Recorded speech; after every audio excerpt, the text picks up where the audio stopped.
विद्यार्थी जीवनमा आधारित नाटक सङ्गतको ऐना। यसका पात्रहरू आर्यन, रोहन, दीपा, कविर, विक्की, सेन्टी, जोश र शिक्षिका हुन्। दर्शकवृन्द हेर्नुहोस् यस नाटकको पहिलो दृश्य।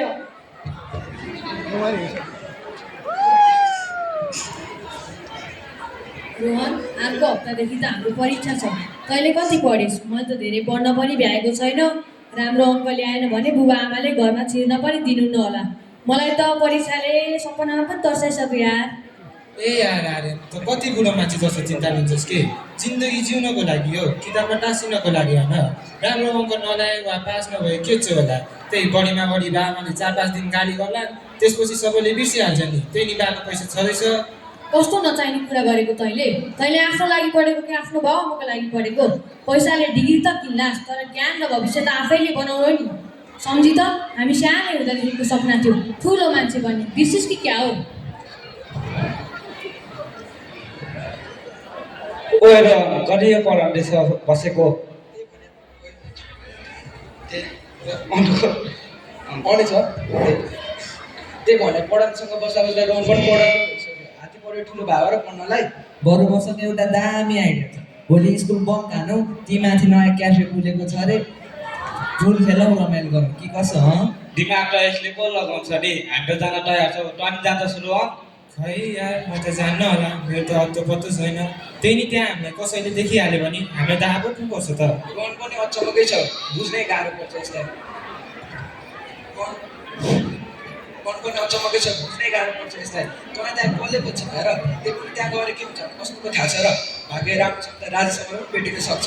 तँलाई प्रियङ्का कार्की? ल ल, म पनि हँसु। ओ आर्यन, त पनि हँसोस् र भोलि?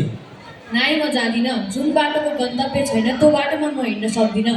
फेरि ज्ञान फेल्न थाल्यो यसले। एक दिनको त कुरा हो, हिँड न हिँड। नाइ, म जाँदिनँ। कुलत पनि एक दिनकै कारणले गर्दा लाग्ने हो, त्यसैले म जान सक्दिनँ। ए चस्मे, चुप लागेर आफ्नो काम गर है। यो तेरो कविर दिमागवाला बच्चाको ग्रुप होइन, यहाँ त लाइफ इन्जोय मात्र हुन्छ।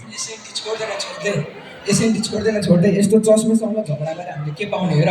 बरु हिँड एकछिन बाहिर डुरेर आउँ, यहाँ त मेरो टाउको मात्रै ढुकेर हुन्छ। ल जाउँ न त। ओए र यसपालि पार्टी चाहिँ टह अनि अर्को पालि चाहिँ महाउँछ अनि रातभरि गेमिङ पर्छ है। फ्री फायर खेल। ओए कविर, बाटो हेर्ने गर्न चाडा आहा हो नि। बाटो टेक्नेपछि क्या हो तैँले? होइन के, मेरो हाइट अलि लामो छ, त्यही भएर तँलाई देख्न गाह्रो पऱ्यो। नभए त साइडबाटै हिँड्दैन। के तैँले मेरो हाइट सानो भयो भने मलाई हेर्न खोजेको? हाइट सानो भयो भने माथि त म हनुमान बराबर छु नि। ओ सेन्टी, भोलि मेरो ग्याङलाई बाटोमा तैनात राख्दा यिनीहरूले बाटोमा नै कुद्नुपर्छ। ओए चुप लागेर आफ्नो काम गर, आएबाट हमको ज्ञान देनेवाला। जा गएर आर्यनसँग बोल, अहिले त पढेको पढी छ, जितिदिन्छ तिमीलाई यसपालि। हेर त यी बच्चाहरूको पारा भेडाले हुल बनाएछ है, ढोकामा हुल बनाएर बसेको छ। जा आफ्नो सिटमा गएर बस। Good afternoon, ma'am. Good afternoon everyone, sit down. तिनीहरू नचल भनेको सुन्दैनौ? यिनीहरूलाई सम्झाउँदै त भयो, हैरान भइसके। यसरी रिसाउनु हुँदैन नि म्याम। यसरी रिसायो भन्दा चाँडै बुढो भइन्छ नि। हुन्छ खुब कुरा जानेको छौ तिमीले।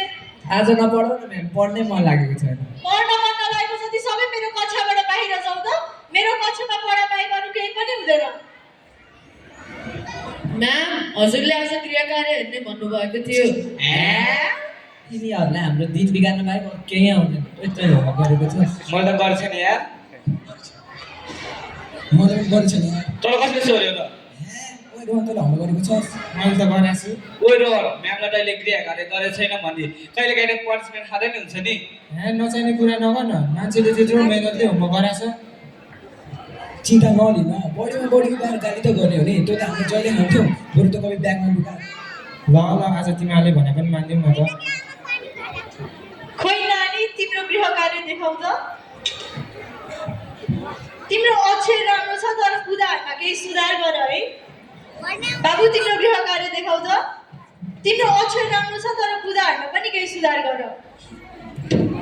तिम्रो त अक्षर पनि राम्रो रहेछ, कुदाहरू पनि राम्रो रहेछ, यस्तै गरिराख बाबु। तिम्रो गृह कार्य खोइ? गरेको छैन म्याम। किन नगरेको? घरमा पाहुना आएको थियो। तिमीहरू दुईजनाको चाहिँ गृह कार्य खोइ नि? गरेको छैन म्याम। तिमीहरूले चाहिँ किन नगरेको? हामी यसै घरमा त पाहुना गएको थियौँ। तिमीहरू तिनजना उठ त।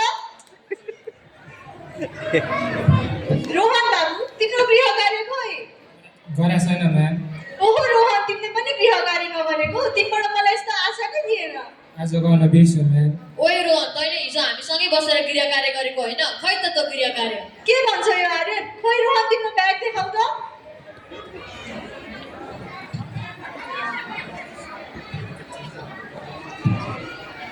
यी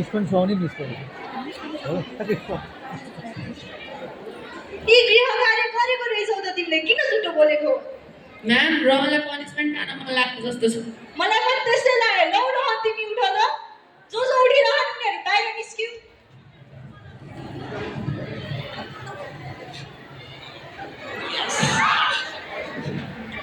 स्वतः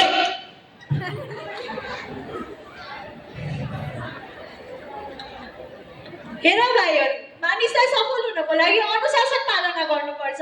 घरमा होस् वा विद्यालयमा, जागिरमा होस् वा खेलकुदमा, यदि कुनै पनि व्यक्ति सफलता प्राप्त गर्नु छ भने त्यो व्यक्तिले अनुशासनको पालना गर्नुपर्छ। अनुशासन भनेको नियमको पालना हो। अनुशासनले व्यक्तिलाई मेहनती र इमानदार बनाई सफलता प्रदान गर्छ। त्यसैले तिमीहरू पनि आफ्नो उज्जवल भविष्यको लागि अनुशासनमा बस्नुपर्छ, बुझ्यौ? Sorry ma'am. मैले बोर्डमा गृह कार्य लेखेको छु, भोलि गृह कार्य गरेर आउने। हस् म्याम। हेर त रोहन, आर्यनले तँलाई कसरी फसाएको? म्यामले के भन्नुहुन्छ नसोची सिधै भनिदियो। त्यसले तँलाई फसाउने पहिल्यै चाहन्थ्यो। हो यार, गर हान्दै। ओए आर्यन, आजदेखि तेरो र मेरो मित्रता यही अन्त्य भयो। तँ आफ्नो बाटो लाग, म आफ्नो बाटो लाग्छु। ल, जस्तो त भन्छस्। लौ आर्यन, तैँले आफ्नो यत्रो वर्षको मित्रता किन एकैछिनमा सिधाको? तँलाई त मित्रता तोड्नुको कारण पनि थाहा छैन।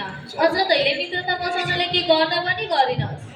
त्यस्तो कुरा होइन, मैले रोहनलाई पहिलेदेखि नै सम्झाउन खोजेको, तर उसले मैले भनेको कुरा कहिल्यै सुनेन। आजकल ऊ मभन्दा पनि उनीहरूसँग बढी रमाउँछ। आर्यनले ठिक भन्यो। आर्यन अझै केही महिना उनीहरूसँग बस्यो भए आर्यन पनि उनीहरू जस्तै हुन्थ्यो। त्यही पनि मित्रता तोड्ने रोहन हो, आर्यन होइन। त्यसैले आर्यनले चिन्तै लिनु परेन नि। रोहन मेरो सानैदेखिको साथी हो। ऊ नराम्रो बाटोमा हिँड्दा मलाई पनि नराम्रो लाग्छ, तर के गर्नु, भनेको फिटिकै मान्दैन।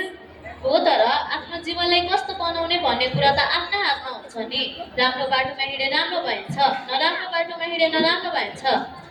ल, अब त्यो कुरा छोडौँ। अरूको बारेमा सोचेर आफ्नो समय किन खेर फाल्नु? बरु जाउँ, जान त।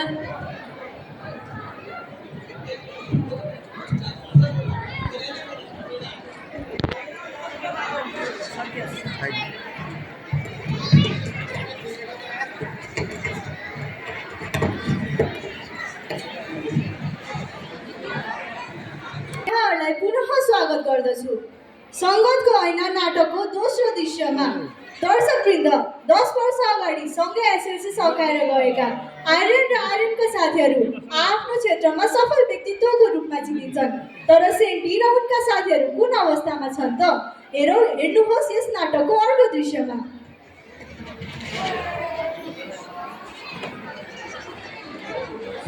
भागेर गएको मैले देखेँ। आरो दिदी आउँदैन।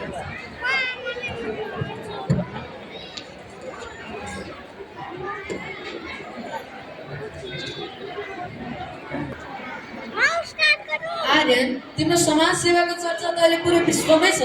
तिम्रो कारण धेरै गरिबहरूले मद्दत पाएका छन्। अनि तिम्रो त्यो नयाँ अनुसन्धानको लागि हार्दिक बधाई छ। तिम्रै सोचाइले गर्दा आज हामी यहाँ छौँ।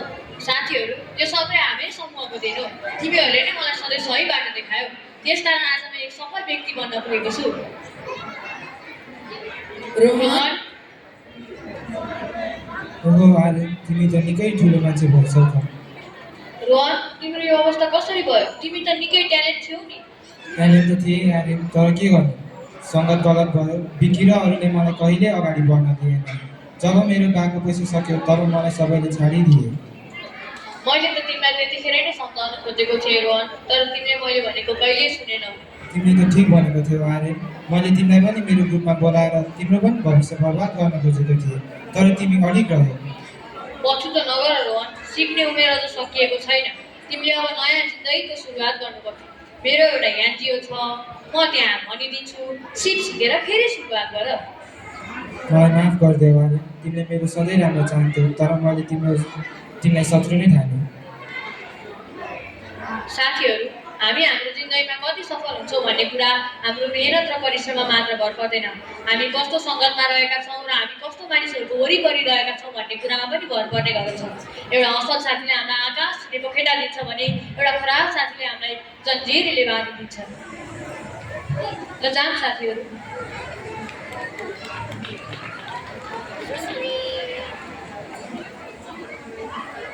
हेर साथी, हामी पनि पढेको भए आज ठुलो मान्छे हुन्थ्यो होला। आज हामीले दुःख पर्नुको कारण हाम्रो अल्छीपना हो। सर म्यामहरूले भनेको माने भए हामी पनि उनीहरू जस्तै सफल हुन्थ्यो होला। सर म्यामहरू भनेको हाम्रो आमा बुवा जस्तै हाम्रो शुभचिन्तक हुन्, हाम्रो उज्जवल भविष्यको सहयात्री पनि हुन्। जे हुनुभएको लुजाउँ।